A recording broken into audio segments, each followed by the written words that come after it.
Okay, this is Doby. Subscribe my YouTube channel, Agri Doby. So, mayroon naman ako ipapakita sa inyo. Ito, coriander. So, itong coriander, masarap ito sa mga soup. Ang ginagamit lang nito yung dahon. So, tingnan ninyo. So, napakasarap nito sa mga soup tulad ng mushroom soup.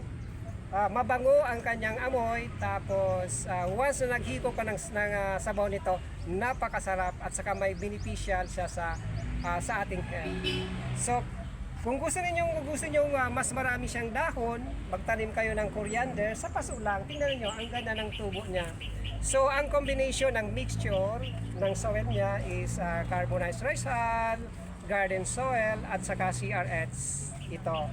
Tapos nilalagyan namin ito ng rice hull sa ibabaw kasi malapit na yung summer para hindi mag-evaporate yung lupa. Para maging mahalumigmig ang lupa at continue ang pag-grow ng coriander. Okay? Thank you.